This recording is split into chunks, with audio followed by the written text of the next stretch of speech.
Soybean oil, the most widely consumed cooking oil in the United States and a major oil used worldwide, is gaining increased scientific attention for its potential role in obesity.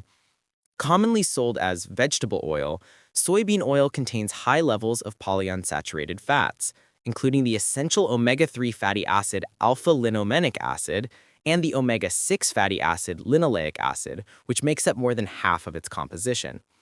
Past research has credited soybean oil with certain heart benefits, such as lowering cholesterol when substituted for saturated fats.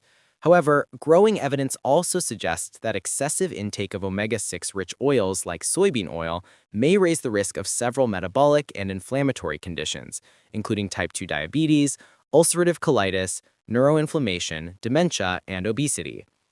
A new study led by Sonia Poonamjot Diol, PhD, at the University of California, Riverside, offers deeper insight into how soybean oil might contribute to weight gain.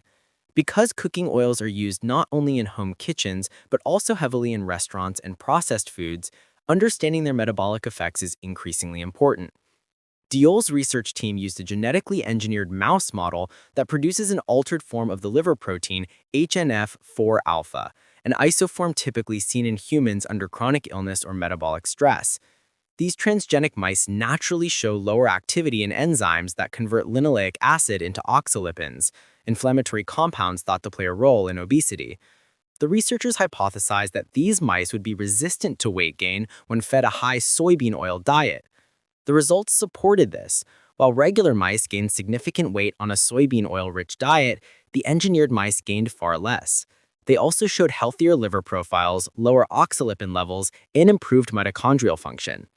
According to Diol, these findings clarify the mechanism by which soybean oil can promote obesity in normal mice, identifying metabolic pathways that may eventually help guide targeted therapies or preventative strategies for humans. Despite these insights, experts caution that mouse studies don't always translate directly to human physiology. Dr. Mir Ali, a bariatric surgeon not involved in the research, noted that although the findings are compelling, human trials are needed to determine whether similar mechanisms occur in people.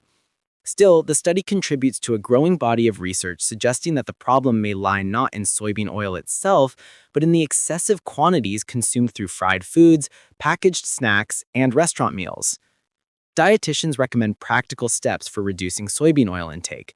Registered dietitian Monique Richard emphasizes reading ingredient labels, choosing whole foods over ultra-processed items, cooking at home more often, and using lower oil cooking methods like roasting or air frying. She also clarifies that whole soy foods such as tofu, tempeh, and edamame do not pose the same concerns as refined soybean oil. Healthier oil alternatives include extra virgin olive oil, avocado oil, sesame or peanut oil, and cold-pressed flaxseed or walnut oil. Overall, while moderate soybean oil consumption remains safe, the study highlights the importance of balancing dietary fats, particularly limiting linoleic acid to recommended levels to support metabolic health and reduce obesity risk.